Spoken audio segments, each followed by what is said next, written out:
Bueno, como decía, la otra fuente de proteínas son los pescados. Sardinas son muy nutritivos. Estos son comentarios generales. Obviamente, si ya alguien tiene una situación particular, debe consultar pues con el médico, ¿no? Con alguien ahí. Entonces, estos son generales, ¿eh? Para alguien, digamos, que todavía no padece una enfermedad grave. Bueno, entonces, porque ya hay enfermedades que requieren dietas específicas, ¿no? Bueno, dudas, comentarios hasta acá.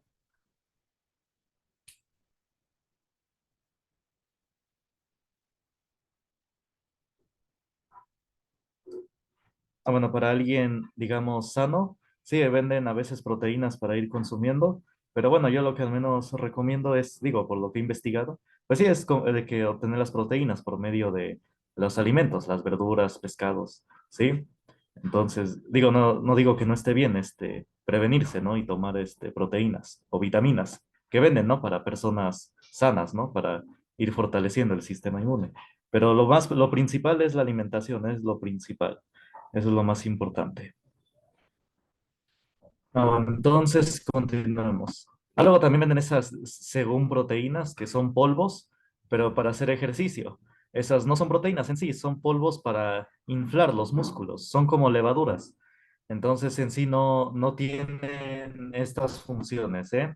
Esos polvos que son para ejercicios, no son proteínas, no tienen estas propiedades. Solamente inflan los músculos. ¿Sí se entiende? Bueno, entonces continuemos. Ahora las grasas. Las grasas son carbohidratos que no se disuelven en agua. Entonces sí, las grasas también son carbohidratos. Y es por eso que le dan energía a las personas. Entonces sí, a veces cuando alguien tiene un trabajo muy pesado, lo que siente su cuerpo que quiere es carne. Pero cuando es muy pesado el trabajo, ¿no? Porque hay que quemar esta grasa. Si no se quema, se acumula en el cuerpo. Es lo que dije, sí sienten que te da energía, pero lo más importante es quemarla. Entonces, porque si no se quema, pues se va acumulando. La carne es lo que tiene, es grasa. Entonces, lo que hace la carne es darte energía, pero es muy importante quemar esa carne, esa energía, ¿no? Esa grasa, para que no se acumule. Bueno, copien.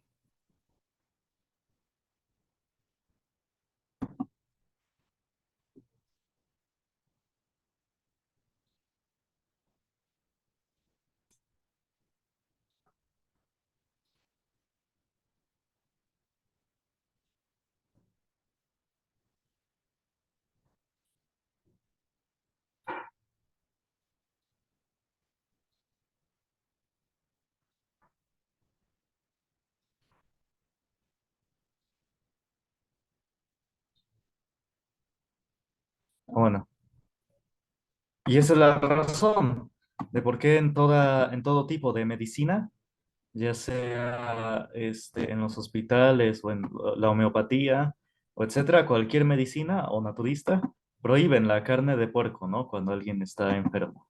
¿Por qué? Pues porque, como estoy diciendo acá, estas moléculas son muy grandes. Digamos que este es el medicamento, la molécula de medicamento. Entonces, digamos que, pues sí, la carne de puerco tiene mucha grasa. La molécula de grasa es muy grande comparada con el medicamento. Entonces, pues sí, le dificulta el paso al medicamento o se disuelve aquí en la grasa. Entonces, por eso no tiene el efecto esperado.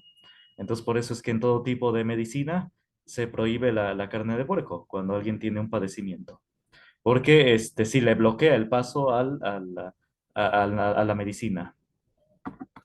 Bueno, si se entiende, digamos, esta es la grasa, este es el medicamento y aquí está la célula del cuerpo donde debe actuar. Entonces sí, como que le bloquea el paso, se va disolviendo aquí el medicamento en la grasa y ya no llega con la suficiente potencia o el efecto a la célula del cuerpo. ¿Si se entiende? Bueno, entonces ahora vamos con ácidos nucleicos.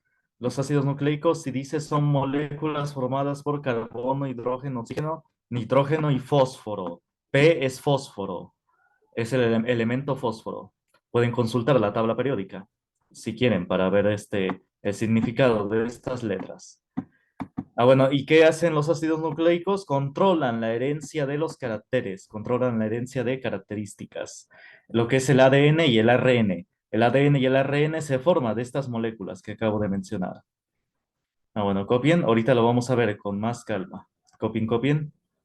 Me avisan cuando terminen de copiar.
Bueno, ¿ya copiaron?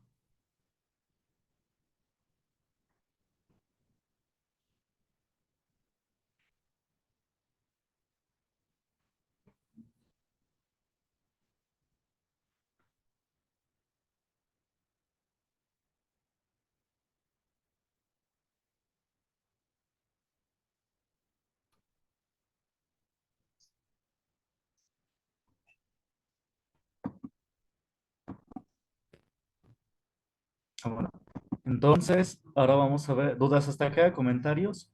¿Dudas?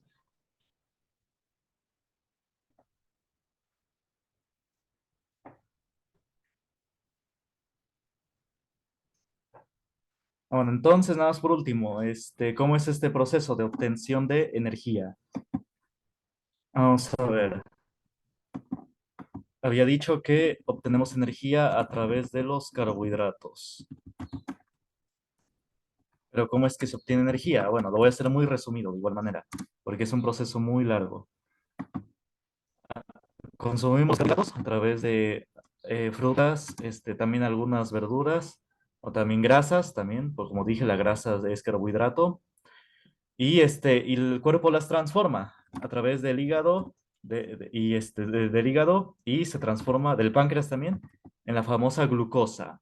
Ah, no, del hígado, perdón, y el estómago. Y después el páncreas lo transforma en ATP. ¿Qué es ATP? Es la molécula de energía del cuerpo. Ahí está. Es como nuestra gasolina, digamos. Para mover la mano, para mover las piernas, necesitamos ATP. Para mover la mano creo que se requieren 3 ATPs. Para el brazo creo 5 ATPs. El punto es que sí, esa es nuestra gasolina. Digamos que el carbohidrato es el petróleo y el ATP es la gasolina ya para consumirse, para darnos energía. Entonces sí, este es de manera muy, muy resumida el proceso. Hay demasiados factores involucrados, demasiados. Aquí lo resumí en 3 pasos. Bueno, copien. ATP es la abreviación de adenosina de trifosfato. Bueno, si quieren no se aprendan el nombre. Adenosina de trifosfato. Ahí está. Si quieren no se lo aprendan, nada más sepan que el ATP es la molécula de energía del cuerpo.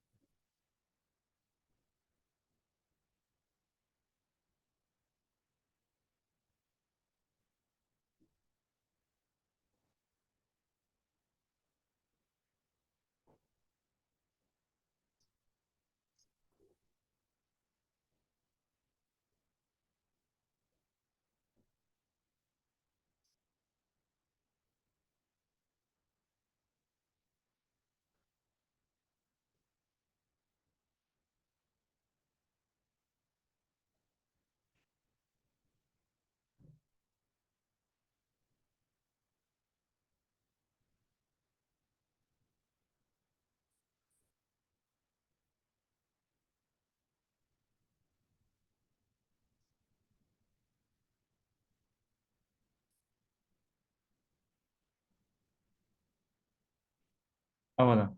Entonces, sí, efectivamente, hay varios, como comentario, ¿no? Estos son comentarios que hago a base de lo que he leído, ¿no? Hay trastornos en la glucosa, ¿no? Hay personas que tienen poca glucosa, que no producen la suficiente glucosa, se llama hipoglucemia. O también hay personas, que es lo más común, que tienen exceso de glucosa, ¿no? Producen demasiada glucosa, que se le llama hiperglucemia o un tipo de diabetes, ¿no? Todavía no se sabe de manera con certeza a qué se debe, ¿no? Estos trastornos de la glucosa. Algunos dicen que es por la edad, otros dicen que es a veces han identificado el estrés, ¿no? El estrés, los nervios. ¿Por qué?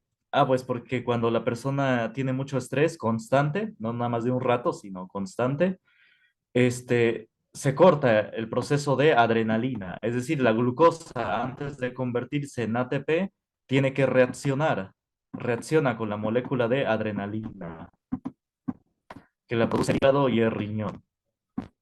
Entonces, y ya después la glucosa reacciona con la adrenalina y se convierte en ATP. Pero cuando la persona se estresa mucho, tiene mucho nervio, se corta el proceso de adrenalina, no produce el cuerpo adrenalina. Por lo tanto, la glucosa se acumula en el cuerpo porque no se convierte en ATP. Entonces se va acumulando. Entonces es una de las posibles causas que han identificado de trastornos de la glucosa. Bueno, en el caso de hiperglucemia o diabetes, quizá que el estrés, dicen, puede que sea un factor muy importante. Y sí, antes de la pandemia, decían que el estrés iba a ser la principal causa de mortandad, que iba a causar problemas del corazón, también pues sí, problemas, trastornos en la glucosa, etcétera. Entonces sí es como se dice, un factor que están tomando en cuenta. Bueno, dudas, comentarios hasta acá.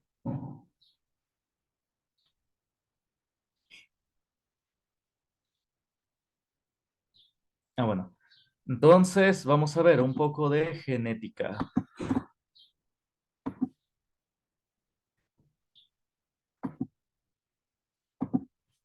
Vamos a ver genética. ¿Eh?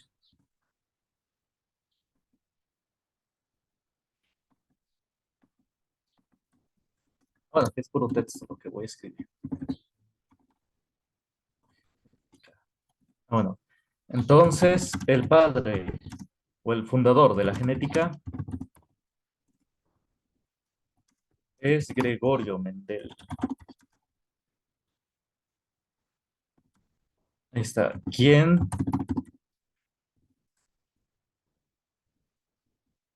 hizo experimentos en plantaciones de chícharos? Bueno, más bien, ¿quién hizo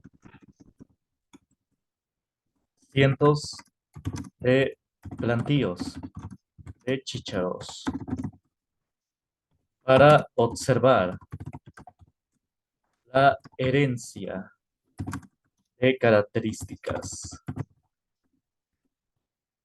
Ahí está. ¿Cómo se heredaban las características? Los chícharos. ¿Cómo se heredaban el color del chícharo? Si se heredaba el color verde o amarillo, la forma de la vaina, si era rugosa o si era lisa. Igual el chícharo, si el chícharo era rugoso o liso. La flor del chícharo, si era blanca o morada. Todo eso empezó a observar y hizo cientos de plantíos de chícharos para ver cómo se heredaban esas características. Hizo cruces, sembradíos, etcétera. Y de observar todo eso, le permitió establecer, lo voy a escribir, lo cual le permitió establecer las leyes de la genética, leyes que siguen vigentes. Cuando algo es una ley, es algo que siempre se va a cumplir, a diferencia de una teoría. Una teoría es algo que puede que sea cierto o no. A ver, lo especifico acá. Una teoría es algo que puede, ay, algo que no está comprobado simplemente, algo que no está comprobado. Y una ley es algo que sí está comprobado, que sí se va a cumplir siempre. Sí está comprobada. Ahí está, que siempre se va a cumplir, siempre.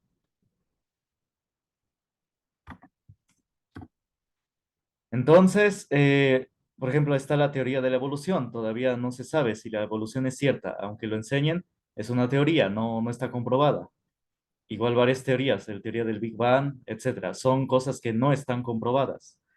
Pero algo que es una ley es algo que sí está comprobado, algo que sí va a suceder, siempre está sucediendo y siempre va a suceder.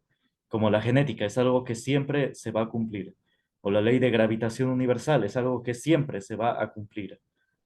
Entonces, tengan muy en cuenta esto, ¿eh? Una teoría no es algo verdadero, es algo que no está comprobado. Puede ser cierto o puede ser mentira. Pero una ley sí es verdadero, es algo que sí es verdad, una ley.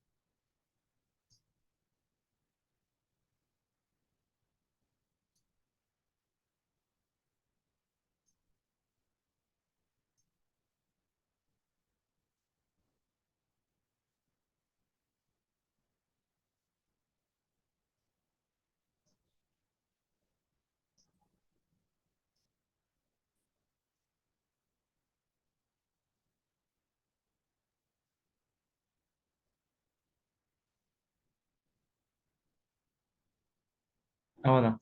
Entonces, ¿ya copiaron?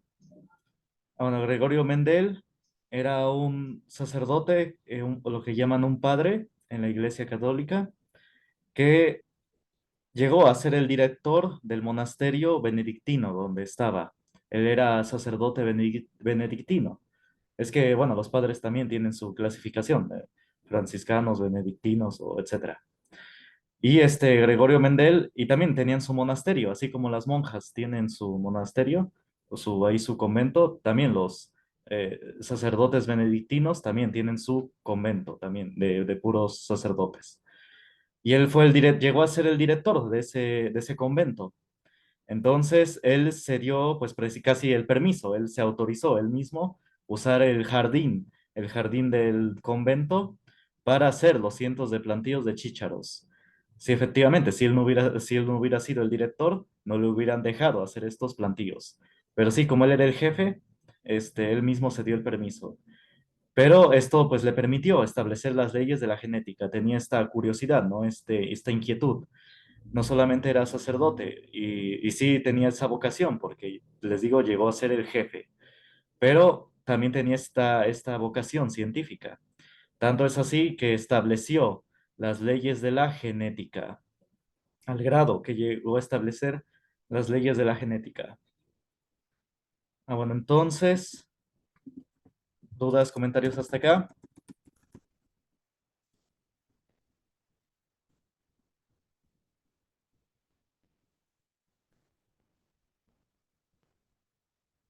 Ah, bueno, entonces, pero al principio, estos estudios de Gregorio Mendel no tuvieron la suficiente aceptación. Sí los publicó, sí se dieron a conocer, pero la comunidad científica de ese entonces, de finales del siglo XX, del siglo XIX, finales, no los aceptó, no, como que no le dio la suficiente importancia. Fue hasta el descubrimiento del ADN por Watson y Crick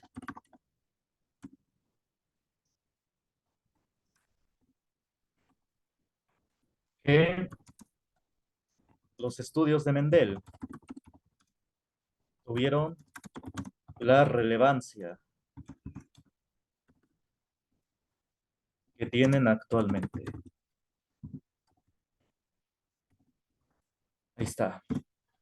Porque, y Watson y Crick descubrieron el ADN, le tomaron una fotografía y y cuando recibieron el premio Nobel dijeron que todo era gracias a los estudios de Gregorio Mendel. Bueno, Gregorio Mendel ya había muerto, le hicieron el homenaje póstume, ¿no? Ya después de muerto.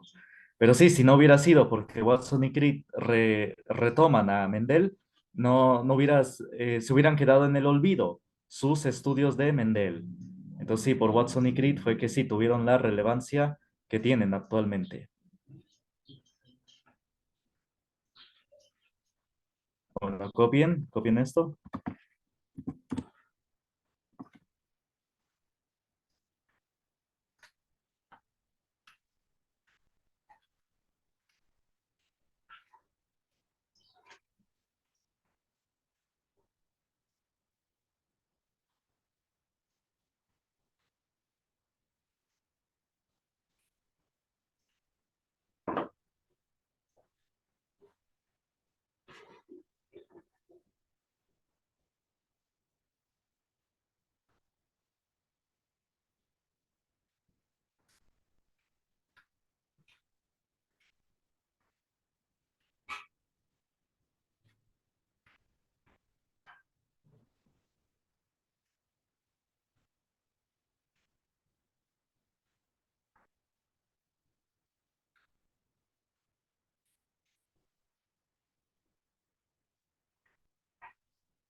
Ah, bueno, ¿ya copiaron? Ah, bueno, entonces de aquí surge el concepto de cromosomas.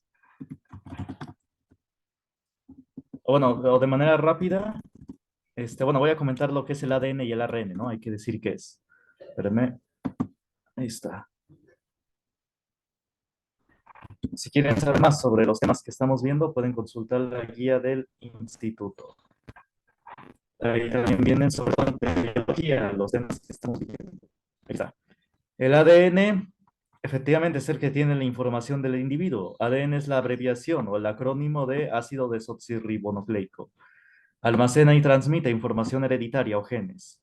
Y tiene una labor de autoduplicación, hace copias exactas del mismo para asegurar la división celular o la reproducción celular. Y también hay otra molécula muy importante llamada ARN, el ácido ribonucleico. Es la molécula que dirige las etapas intermedias de la síntesis de proteínas.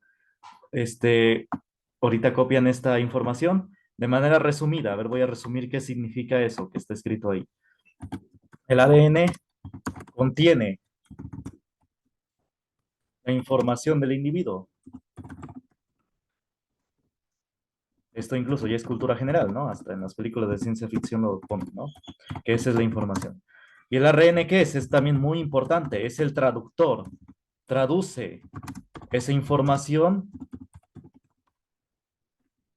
a las demás células. Ahí está. O a las demás moléculas. Las moléculas le voy a poner. Es decir, no, el ADN no puede brindar esa información a las células o a las moléculas. No, mejor sí le voy a poner células. Disculpen.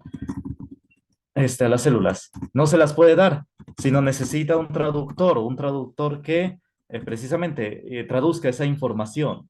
Entonces, los dos son muy importantes. Es como el Internet. Digamos que el ADN es la señal de Internet que envía la empresa, ¿no? Y el ARN es el módem. El módem no solamente es para controlar el pago. El ARN es para, que diga, el módem es para traducir esa información, esa señal de Internet y dársela a la computadora, al celular, etcétera, a los aparatos. Entonces, así funciona, así es en la naturaleza. Uno es la información y uno es el traductor. Bueno, copio rápido.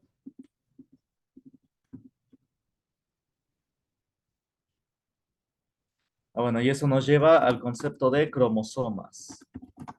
Los cromosomas son orgánulos que contienen ADN y ARN. Es decir, los cromosomas, por medio de los cromosomas, perdón, somas, ahí está. Por medio de los cromosomas se transmite la información hereditaria, las características del individuo. A ver, copien esto, copien.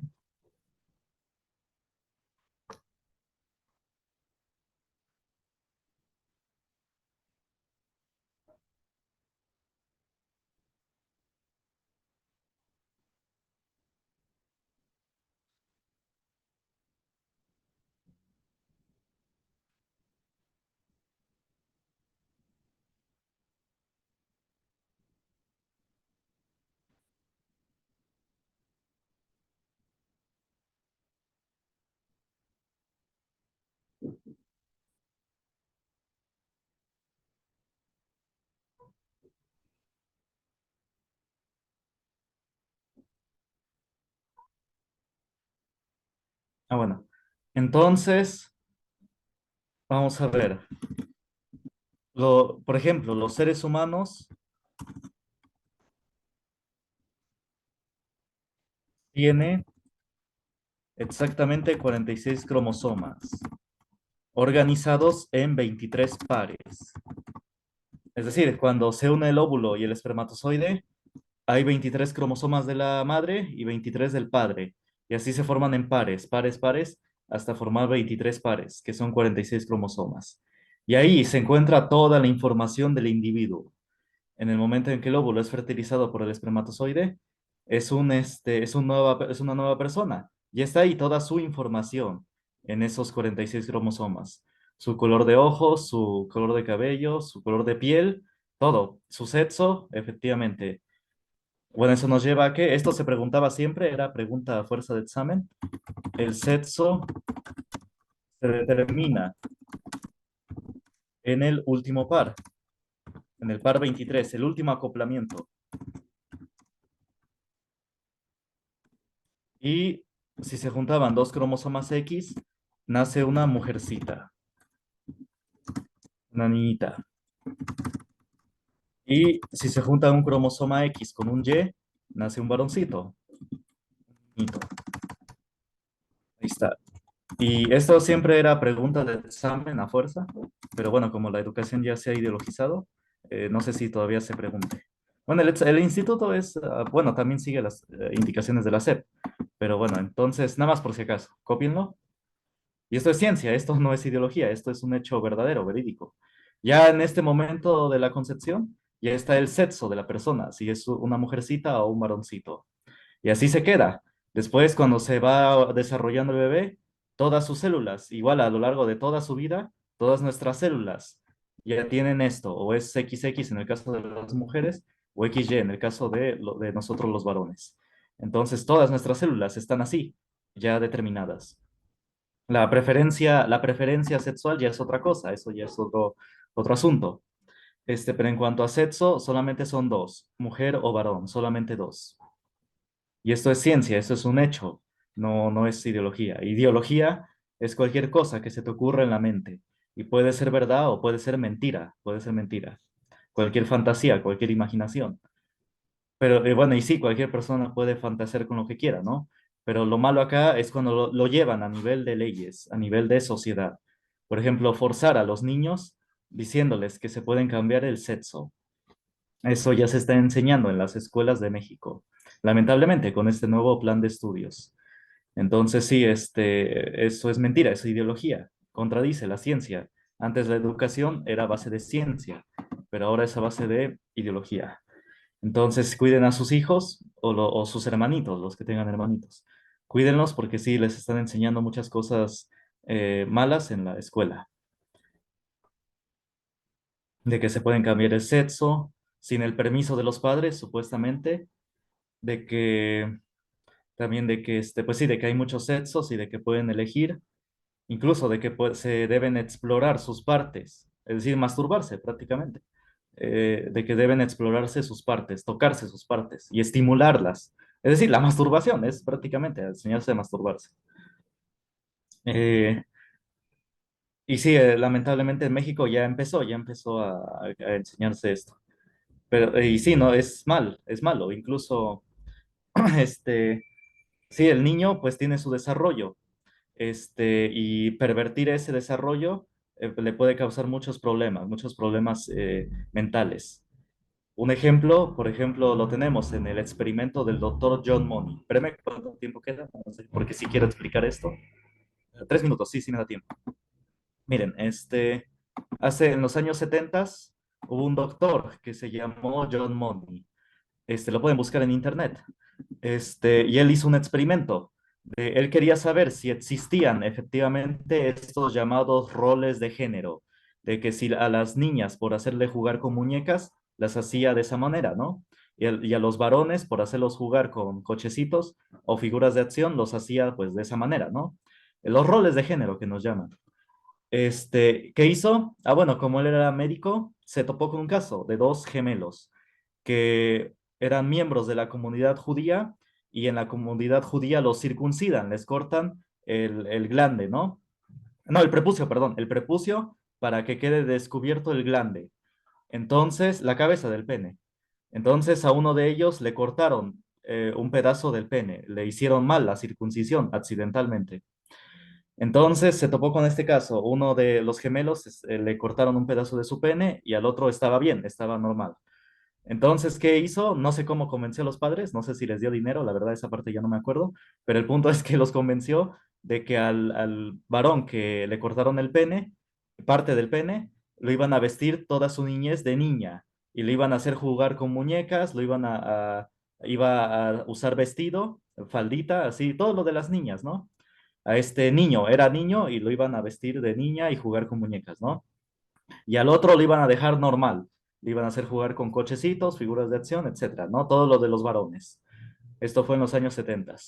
Y así transcurrieron los años, transcurrió el experimento, y resulta que este niño, que lo vistieron de niña, parece trabalenguas, pero bueno, así es, la niña que era niño, tuvo mucha inestabilidad, tuvo intentos de suicidio a los 8, 10 años, 12 años, tenía demasiada inestabilidad este, al grado de que ya a los 17, 18 años, cuando ya cumplieron la mayoría de edad, les revelaron la verdad de que no era niña, sino que era un niño, que lo vistieron de niña. Igual al otro varón, al otro gemelo, le dijeron, pues tu hermana no era hermana, era hermano, era un joven, era un niño.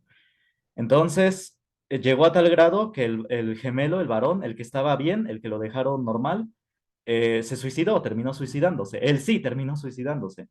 No soportó la verdad de que su hermana no era hermana, sino que era hermano. Y el otro, con mucho trabajo, muchos esfuerzos, sí, siguió viviendo. Y él decía que él era la prueba viviente de que esto de la ideología de género era lo más tóxico que podía haber, que era lo más dañino, no tóxico, sino dañino, lo más dañino que podía haber. Entonces, que él era la prueba viviente. Entonces, sí, esto, andar jugando con los niños, con esto de su sexualidad, con pues todo eso, pues es muy peligroso, les deja daños mentales. Entonces, no critico la preferencia sexual, lo único que digo con esto es que a los niños no se les debe enseñar. Ellos, pues, pues por su cuenta deben decidirlo, ¿no? Pero no, no deben, no se les debe enseñar, sino ya cuando estén grandes, pues ya decidirán, ¿no? Decidirán qué cosa quieren hacer. Pero de niños no, no se les debe enseñar estos temas. Entonces, sí, como padres, pues sí tienen el derecho de saber cómo se educa a los hijos y de decir